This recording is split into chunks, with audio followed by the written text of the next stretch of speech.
শওকত সাহেব political statement দেবে, এটা স্বাভাবিক।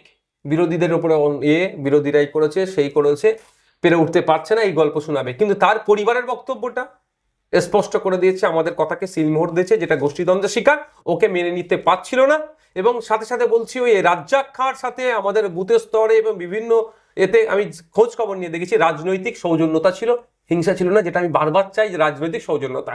কিন্তু সেক্ষেত্রে দেখলাম কি, আর যাদের দুজনকে অ্যারেস্ট এখনো পর্যন্ত খবর পাচ্ছি অ্যারেস্ট করেছে, তারা তৃণমূল, এবং তারাও আবার শওকত সাহেব ঘনিষ্ঠ। একটু এই সব থেকে বড় কথা, তাদের মধ্যে একজন যাকে অ্যারেস্ট করেছে, যেটা জানতে পারলাম, যখন খুন হয়েছে তারপরে মিডিয়ার সামনে এসে শওকত সাহেব যখন বড় বড় ডায়লগবাজি করছিল, শওকত সাহেবের অদূরেই দাঁড়িয়ে ছিল, সে আবার নাকি খুন করেছে। মানে ভাবতে পারা যায় কি মানসিকতা নিয়ে এরা চলে। আমি এটা অন ক্যামেরা বলছি, রেকর্ড করে রাখুন। আগামী দিনে যদি এটা সঠিক তদন্ত হয়, সঠিক তদন্ত করতেই হবে। যদি সঠিক তদন্ত না হয়, আমি সিবিআই ইনভেস্টিগেশন করব, পরিবারকে সাথে নিয়ে মামলা করব সিবিআই ইনভেস্টিগেশন করানোর জন্য। ভাঙড়ের ভোটারদের খুন করেছে, এটা আমার কাছে বড় কথা। ওই রাজ্জাক খাঁ কোন দলের থেকে বিলং করে, আমি কোন দলের চেয়ারম্যান, আমার কাছে সেটা বড় কথা নয়। আমি বিধায়ক, আমাদের ভোটার ভাঙড়ের।